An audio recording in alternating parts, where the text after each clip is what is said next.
اسلام سمجھا ہے, سرکار دو جہاں کی پوتر جیونی کا مطالعہ کیا ہے اور اپنا دل نکال کے مصطفیٰ کی جی بھر کے تعریف کی ہے.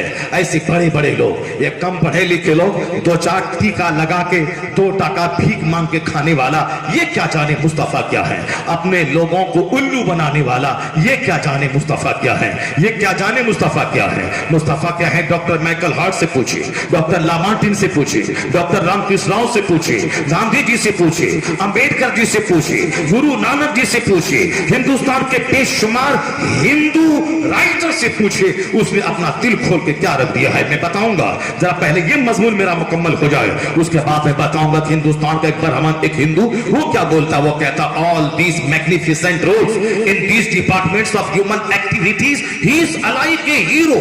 یہ خبیث مردود جیسے 1 لاکھ آدمی کو وہ میسور یونیورسٹی کا پروفیسر پڑھائے گا لکھائے گا, وہ پڑھا لکھا آدمی ہے, ہائیلی کوالیفائیڈ ہے. یہ جاہل دی گریٹ, یہ سرکار کس شان میں گستاخی کرتا ہے. وہ ڈاکٹر رام کرشن راؤ بھی ہندو ہے, وہ کیا لکھتا ہے. وہ کتاب اس کی بھی آج پریس سے چھپ کے باہر آئی ہے, بالکل ہر بڑے بک اسٹال پہ وہ کتاب موجود ہے. وہ کتاب ہے محمد دا پروفیٹ آف اسلام. اس کتاب کا ایک پیراگراف پڑھیے, وہ کیا لکھا ہے. وہ لکھتا ہے کہ اسلام کے پیغمبر نے جو ہمارے جیون کے ہر چھیتر میں, انسانی جیون کے ہر چھیتر میں جو انہوں نے مارگ درشن کیا ہے, راستہ دکھایا ہے, جینے کا طریقہ بتایا ہے, جو ہمارا گائیڈنس کیا ہے, جو انہوں نے رولز اینڈ ریگولیشنز دیے ہیں, وہ کہتے ہیں اس کو دیکھ کر یہ کہا جا سکتا ہے اس پرتھوی کا لاجواب انسان کوئی ہے تو محمد عربی کی ذات الہی.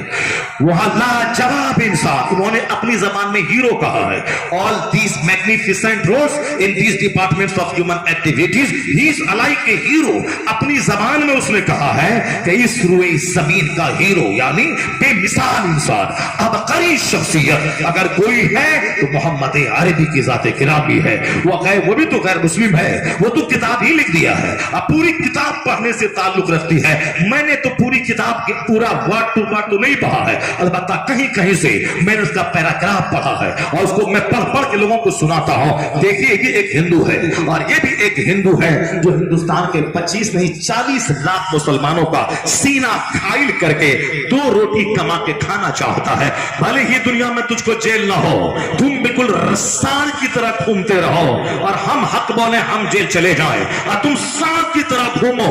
البتہ ہمارا مذہب جو سکھاتا ہے وہ یہی سکھاتا ہے کہ یہ دنیا چھن بھر کی ہے, اس کے بعد جو عالم آخرت ہوگا وہاں پتا چل جائے گا کہ تمہارا قد کیا ہوگا, تمہاری حالت کیا ہوگی, اور پھر بہت دیر یا سویر تم بھی اس انجام کو پہنچو گے. کیونکہ جب فرعون نہ رہا, نمرود نہ رہا, حامان نہ رہا, شداد نہ رہا, ابو جہل نہ رہے, یزید نہ رہا, کوئی جب چنگیز خان نہیں رہا, تو آج کا کوئی نمرود بھی نہیں رہے گا, آج کا فرعون بھی نہیں رہے گا, آج کا حامان بھی نہیں رہے گا, آج کا یزید بھی نہیں رہے گا. میرا خدا وہی ہے جو کل کے نمرود کو مچھر سے تباہ و برباد کیا, وہ آج کے نمرود کو بھی مارے گا. خدا کا فیصلہ دیر سے آتا ہے مگر ضرور آتا ہے. کسی کو 400 سال کی چھوٹ دیتا ہے, اس کے بعد فیصلہ آتا ہے. اسی چاہے امریکہ کا جو بائیڈن ہو, چاہے اسرائیل کا نیتنیاہو ہو, اگر وہ اپنی ٹیکنالوجی کی بنیاد پر اگر وہ کسی آدمی کو زمین کے اندر سے کھوج کے نکالتا ہے, اسے مار لیتا ہے, تو یہ مت سمجھنا کہ اسلام صحیح نہیں ہے, قرآن صحیح نہیں ہے, مصطفیٰ صحیح نہیں ہے. خبیث میرا قرآن کہتا ہے اللہ کے نزدیک 400 سال وہ معمولی سی مقدار ہے. 400 سال کی چھوٹ کے بعد اللہ جب پکڑتا ہے پانی میں تڑپا کے فرعون کو ڈبا کے مار ڈالتا ہے, تو میرا خدا وہی ہے جو کل کے فرعون کو بھی نہیں چھوڑا, وہ آج کے فرعون کو بھی نہیں چھوڑے گا. اسی مراد آباد کی زمین پر ہمارا ایک شیر پھانسی کے پندے کو چومتے ہوئے کہا تھا, اے مسلمان مت گھبرانا, نہ ان کا تخت رہے گا, نہ ان کا تاج رہے گا, نہ ان کی سلطنت رہے گی, نہ ان کی حکومت رہے گی, کوئی گل باقی رہے گا, نہ چمن رہ جائے گا, پر رسول اللہ کا دین حسن رہ جائے گا. تمہارے ہی شہر کا شیر کہا تھا کوئی گل باقی رہے گا نئے چمن رہ جائے گا، پر رسول اللہ کا دین حسن رہ جائے گا۔ نہیں رہے گی دشمنی، پر اذان رہے گی، نماز رہے گی، مصطفیٰ کا نام رہے گا، مصطفیٰ کا ذکر رہے گا۔ اللہ نے اپنے محبوب کا ذکر اتنا بلند کیا ہے کہ آج 24 گھنٹے میں ایک لمحہ ایسا نہیں ہے جس لمحے میں مصطفیٰ کا ذکر نہ ہوتا ہو۔ اس کو سمجھنے کے لیے آپ کو اچھی طرح سائیکولوجی آتی ہے، آپ کو اچھی طرح سے ٹیکنالوجی آتی ہے کہ دنیا کے پوربی حصے میں فجر کا ٹائم شروع ہوتا ہے 3 بجے، ہندوستان پہنچنے میں لگتے ہیں 3 گھنٹے۔ ہندوستان میں ٹائم فجر کا شروع ہوتا ہے، یہاں سے سعودی عرب جانے میں لگتے ہیں 2.5 گھنٹے۔ 2.5 گھنٹے وے اور 3 گھنٹے کے یعنی 5.5 گھنٹے کے بعد مکہ مدینہ میں فجر کا ٹائم پہنچتا ہے۔ کہاں؟ دنیا کے پوربی حصے میں 3 بجے فجر کا ٹائم شروع ہوا، وہاں اذان ہوئی۔ اذان میں کہا گیا اشہد ان محمد رسول اللہ، میں گواہی دیتا ہوں کہ محمد اللہ کے رسول ہے۔ وہاں اذان ہوتی رہی، آگے ٹائم بڑھتا رہا، یہاں تک کہ پورے انڈونیشیا کے تمام جزیروں میں، تمام آئی لینڈ میں 1.5 گھنٹے تک اذان ہوتی رہی۔ اس کے بعد وہ فجر کا ٹائم ہندوستان میں پرویش کیا۔ ہندوستان کے پوربی حصے بنگلہ دیش کا ڈھاکہ اور ہندوستان کے پوربی حصے کلکتہ میں وہاں کا مؤذن پکارتا اللہ اکبر۔ کلکتہ میں ٹائم شروع ہوا، 70 منٹ کے بعد بمبئی میں ٹائم ہوگا فجر کا۔ اب یہ 70 منٹ تک کلکتہ سے لے کے بمبئی کے بیچ میں اذان ہوتی رہی، اذان ہوتی رہی۔ یہاں 5:10، وہاں 5:12، وہاں 5:13۔ اسی طرح سے ہر 1 منٹ کے بعد اذان پورے ہندوستان میں گونجتی رہی۔ اب ہندوستان میں ٹائم ختم ہوا، اب ایران کا اور پاکستان کا مؤذن اذان دینا شروع کیا۔ وہاں کا ٹائم ختم ہوا، ایران کا مؤذن بولا، ایران کا ٹائم ختم ہوا، سعودی عرب کا مؤذن فجر پکارنے لگا۔ پھر اس کے بعد سعودی عرب کا مؤذن خاموش رہا، افریقہ کا مؤذن پکارا، یہاں تک کہ 8 سے لے کے 9 گھنٹے لگ گئے۔ اذان فجر کی آگے جا رہی ہے۔ پھر ظہر کا ٹائم انڈونیشیا میں شروع ہو گیا، آگے فجر کا ٹائم جا رہا ہے اور اذان جا رہی ہے، پیچھے ظہر کی اذان آ رہی ہے۔ ہر 3 گھنٹے کے بعد پھر عصر کی اذان آ رہی ہے، پھر 2 گھنٹے کے بعد مغرب کی اذان جا رہی ہے، پھر 2 گھنٹے کے بعد عشاء کی اذان جا رہی ہے۔ آگے فجر کی اذان چلی، اشہد ان لا الہ الا اللہ، اشہد ان محمد رسول اللہ، I give witness there is no God but Allah, Muhammad is the messenger of Allah۔ مصطفیٰ کی رسالت کا نغمہ ساری دنیا میں گونجتا رہا۔ ادھر عشاء کی اذان ہوئی ختم، ادھر پھر پورا میں فجر کی اذان شروع ہو جاتی ہے۔ اس طرح 24 گھنٹے اللہ نے وہ سسٹم بنایا ہے کہ ایک لمحہ نہ اللہ کا صدائے تکبیر سے دنیا خالی ہوگی، نہ صدائے رسالت سے دنیا خالی رہے گی۔ اللہ کی تکبیر کا نعرہ بھی گونجتا رہے گا، مصطفیٰ کی رسالت کا نغمہ بھی دنیا میں گونجتا رہے گا۔ وَرَفَعْنَا لَكَ ذِكْرَكَ، اے حبیب ہم نے آپ کے لیے آپ کے ذکر کو بلند کر دیا ہے۔ اسلام کا تو چرچا رہے گا، البتہ کوئی گھمنڈی نہیں رہے گا، کوئی اہنکاری نہیں رہے گا، کوئی مغرور نہیں رہے گا، کوئی اسلام کا دشمن نہیں رہے گا۔ سارے لوگ ڈینگ مارتے دنیا سے چلے جائیں گے، اذان رہے گی، نماز رہے گی۔ اگر کوئی ظالم اذان کو بند بھی کر دے گا مگر فرشتوں کو کیا کرے گا؟ فرشتے تو اذان دیں گے۔ یزید جیسا ظالم و جابر، اس کی فوج مدینہ پاک میں مسجد نبوی میں 3 دن تک اذان بند رہی۔ حضرت سعید ابن مسیب رضی اللہ تعالی عنہ بیان کرتے ہیں، میں مجنون بن کر مسجد نبوی میں ٹھہرا رہا، میں نے پورے 3 دن تک دیکھا کہ جب یزید کی فوجیں مسجد نبوی میں اس کے گھوڑے بندھے ہوئے تھے، لید گوبر ڈال رہے تھے، مدینہ پاک کی پاک باز خواتین اپنی فوج اس نے حلال کر رکھا تھا، یہاں تک کہ 10,000 صحابہ کے خون سے مدینے کی زمین کو رنگ دیا گیا تھا، اذان بند تھی۔ مگر سعید ابن مسیب کہتے ہیں میں 5 ٹائم مصطفیٰ کی مسجد سے کی قبر انور سے اذان کی آواز سنتا تھا اور نماز با جماعت کی تکبیر کی آواز سنتا تھا۔ سرکار دو جہاں کی قبر انور سے اذان کی آواز آتی تھی اور نماز پڑھانے کی آواز آتی تھی۔ آج بھی ہندوستان میں اکثر جگہوں پہ جہاں ظلم ہوتا ہے، مسلمان کمزور ہوتے ہیں، اس پر حملے بڑھتے ہیں، اکثر و بیشتر غیر مسلموں کو کہتے ہوئے سنا گیا کہ اتنے لوگ تب پگڑی والے